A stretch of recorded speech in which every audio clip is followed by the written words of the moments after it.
Como les decía hace un momento, hoy queremos tener este espacio como cada semana de nuestro análisis económico-político de la mano de nuestro analista Víctor Pavón. Doctor Víctor Pavón, como siempre, acompañándonos aquí en Factor Clave. ¿Cómo estás, Víctor? Demasiado bien, Gladys. ¿Y vos cómo estás? A toda la audiencia también, muchas gracias por la atención. Y bueno, estamos ante nuevas noticias. Eso que acabas de decir es realmente una llamada de atención también, ¿verdad? Hay que ser pues siempre desconfiado de lo que hace el Estado. Sí, y cuando absolutamente. se van a hacer nuevos billetes, nuevas monedas, que significa acrecentar la cantidad de circulante, tenemos que tener mucho cuidado porque habría que ver cómo se hace el canje, por ejemplo, ¿verdad? Porque para mantener la estabilidad monetaria, si se crean nuevas monedas y billetes, acá debería reducirse la cantidad que ya existe en el mercado. Bueno, van a estar a lo mejor los dos en simultáneo porque son nuevos diseños. Es decir, cámbialo. Exacto. Incluso, tengo entendido, el tamaño de cada billete va a ser. Espero que no le cambian a nuestros héroes, ¿verdad? Porque viste que en Argentina le cambiaron todo y pusieron una suerte así de emoticones. Emoticones. En vez de ponerle a Juan Bautista Alberdi, ponerle a Rocha, a los grandes héroes civiles que tiene Argentina. Espero que no hagan eso acá en Paraguay. Creo que en nuestro caso no cambian esas imágenes, solo que en algunas denominaciones introducen como que la fauna y flora de Paraguay, una cosa así.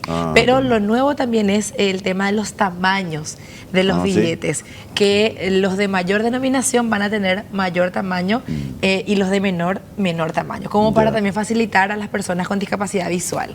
Está bien, ¿no? Ese punto de vista yo creo que está bien.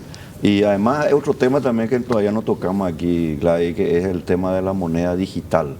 Hay que tener mucho cuidado con eso porque hay un proyecto a nivel de Naciones Unidas incluso, ¿verdad?, de promover la moneda digital e ir de alguna manera relegando, dejando de lado lo que se llama el dinero físico.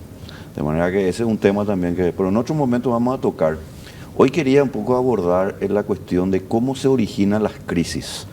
Hay muchos estudios muy interesantes, Gladys, que muestran cómo la tendencia de las crisis en los países, cuando llamamos crisis, hablamos de desempleo, hablamos de marginalidad, hablamos de menos ingresos, hablamos de inseguridad, hablamos de problemas sociales. Y una de las causas más importantes de los problemas sociales o de las crisis que se van iniciando y después ya se convierte en una bola de nieve que son difíciles de sortear, es precisamente la política fiscal. O sea, viene a través de la política fiscal. O sea, no es que una crisis surge nomás de la noche a la mañana. Así mismo, no es que empieza así como, no es que vino acá Apolo o vino Poseidón, ¿verdad?, el dios del mar, como decían los romanos, y acá va a haber un problema en este país porque estos son todos unos haraganes, qué sé yo. No, tiene causas, ¿verdad? Y hoy en día nosotros, Gladys, en el Paraguay, aunque hayamos estado muy atrasados por diversos motivos políticos, rezagados en el estudio especialmente de ciertas áreas del conocimiento, ya no somos tan desaprensivos de lo que sucede. Y la política fiscal, como estaba diciendo, es sencillamente una medida que utilizan los gobiernos para acrecentar o promover el crecimiento económico. Y se divide básicamente, la política fiscal puede ser expansiva y una política fiscal puede ser contractiva. Si es expansiva, se aumenta lo que se llama la demanda agregada a través del incremento del gasto público.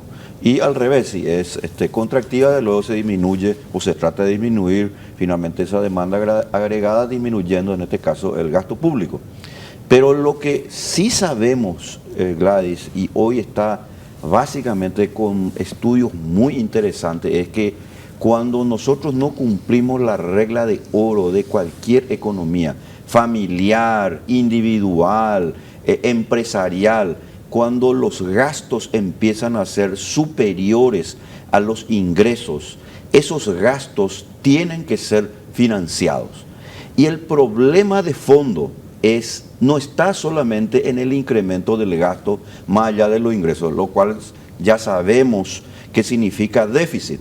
O sea, tenemos déficit fiscal cuando gastamos más de lo que recaudamos. Eso he dicho de manera elemental y es absolutamente así y es totalmente cierto. Pero el problema de fondo es otro. El problema de fondo es que el Estado se adueñó de la valoración de las monedas y billetes y acuña, así como va a hacer ahora precisamente el Banco Central a través de esta empresa, creo que francesa, que fue adjudicada. Me supongo que habrá sido adjudicada, ¿verdad? Fue adjudicada a través de una licitación. Al menos eso cumplió, los formalismos cumplieron. Los formalismos cumplieron, ¿verdad? Bueno, entonces, ahí está el problema. Vos sabés que antes de Bretton Woods, 1945, las monedas tenían un soporte, un ancla, que era el patrón oro. El patrón oro evitaba de alguna manera que los procesos de mal gasto, o mejor dicho, de incremento del gasto público se extralimitaran por parte de los diferentes gobiernos, porque vos no podías crear más dinero, más monedas y billetes sin lo que se denomina una reserva de oro que te controlara. Pero eso se cambió en 1945, entonces hoy en día lo que tenemos es el dinero fiduciario que se conoce en la doctrina económica, y ese dinero es totalmente controlado por el Estado, y cuando el Estado controla el dinero, es decir, ya no tiene un patrón de comportamiento o un ancla como antes se tenía con el patrón oro, entonces tenemos el deleite, la locura de los políticos y burócratas que siguen financiando el déficit fiscal a través de emisión monetaria y endeudamiento. Eso que acabas de decir, Gladys, es una noticia muy importante. Se van a emitir bonos, dijiste, sí, para de alguna emitieron. manera pagar ya parte del endeudamiento. Claro, ese desfasaje finalmente que estás mencionando, de alguna manera se tiene que cubrir. Así mismo, se por lo tiene general, que cubrir. Por lo general es con más deuda. En este caso, esta colocación de bonos, creo que tiene como 9 colocaciones autorizadas a través de la ley de presupuesto, sí. y algo así de más de 560 millones de dólares, un dineral. Si bien está incluido ahí la financiación de inversiones, de obras en infraestructura, por ejemplo, que bien siempre decimos que si es para inversión está bien, gran parte del componente de ese endeudamiento va a ser pagar los servicios de la deuda, es decir, el bicicleteo, ¿verdad? Exactamente. Y ahí está el problema, Gladys, ¿verdad?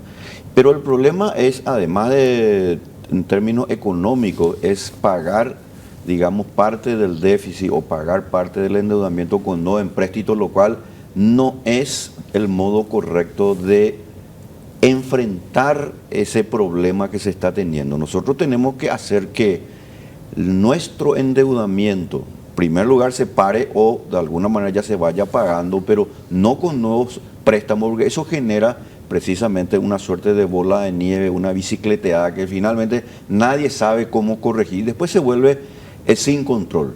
Pero también hay una lectura política ahí, Gladys. La lectura política es que el Congreso, cuando aprobó el presupuesto, debió, y lo debió haber hecho, aprobar finalmente estos tipos de empréstitos o estos tipos de endeudamiento, que no se ven muchas veces. Nadie pudo, por lo visto, percatarse de nuestros congresistas que estos nuevos endeudamientos en realidad van a pagar nuevos endeudamientos, generándose de esta manera una bicicleteada financiera donde finalmente esto es el deleite de políticos y burócratas, porque para ellos solucionar los problemas sociales viene con una política fiscal expansiva. O sea, incrementémonos más el gasto público, sigamos contratando más funcionarios, sigamos metiendo dinero, despilfarrando finalmente nuestro dinero, el dinero de la gente, para supuestamente generar una suerte de crecimiento artificial.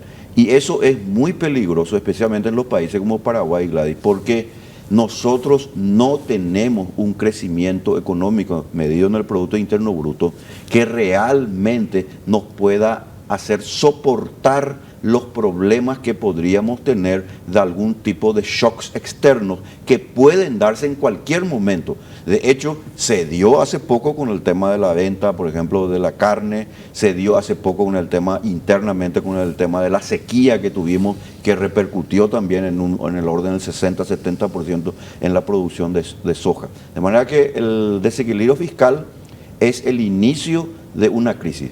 Va de menor a mayor y todavía estamos a tiempo de evitarlo, y para eso, obviamente, estamos aquí en Factor Clave.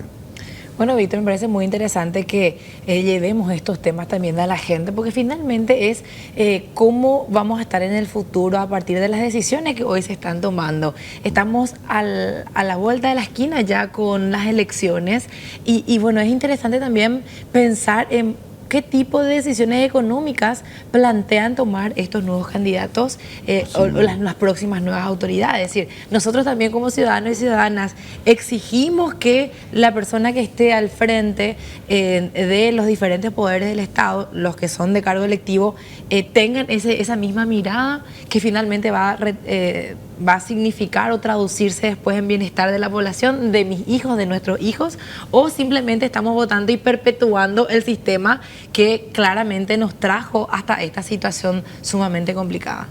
Exactamente, mira, lo que acaba de decir es muy cierto y tenemos que estar preparados, Gladys, para realmente tener una reflexión crítica y por sobre todas las cosas que los representantes llamados del pueblo realmente nos sigan votando presupuestos donde al parecer se les pasó que nuevos empréstitos y nuevos endeudamientos ya se están utilizando para pagar nuevos endeudamientos o la deuda vencida, y de esta manera esa es una lección que está muy equivocadamente llevada a cabo y tiene responsable.